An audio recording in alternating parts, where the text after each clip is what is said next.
ভালো আছে তো? সেদিনকে শাকগুলো দিয়েছিলে, রান্না করেছিলাম জানো তো, এত সুন্দর স্বাদ। আর ওই যে তুমি পিঠেগুলো পাঠিয়েছিলে, কি সুন্দর খেতে পিঠেগুলো, জানো না? আরে জানো না আমার হাতে জাদু আছে পিঠে বানানোর, আমি তো ওস্তাদ। তুমি এখন কোথায় যাচ্ছো? তুমি যাচ্ছি একটু চিনি আনতে দোকানে, ঘরে চিনি একদম শেষ হয়ে গেছে, তাই চিনি আনতে যাচ্ছি। যাই। হ্যাঁ, আমাদেরও চিনিটা শেষ হয়ে গেছে গো। চল মানে থাকগুলো ভালো ছিল না হাতির মাথা, আমার মা ওরকম মন রাখতে বলছে। মা বাড়িতে বলেছে থাকগুলো কুলিয়ে দিয়ে গেছে পটা থাক। আর পিঠের কথা মা বলেছে দাঁতই কাটা যাচ্ছে না। কি? আর তিনি কথা মা বলেছে নোদ এতে তুমি তিনি না বলে আমাদের তিনি ঠেক হয়ে গেছে, আর দেবে না আমাদের বাড়ি। ওর মুখটি বন্ধ করাচ্ছো? হ্যাঁ, বাচ্চারা সত্যি কথা বলে, তুমি ওপর এরকম ভালো দেখিয়েছ।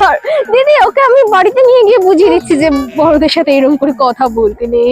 আপনি কিছু মনে করবেন না, আপনি আসবেন। হ্যাঁ, যত পারবেন চিনি নিয়ে যাবেন আমার বাড়ির থেকে। চিনিগুলো তো আপনার জন্যই নিয়ে আসি আমি। চল বাবা, বাচ্চাটারও কি মুখ।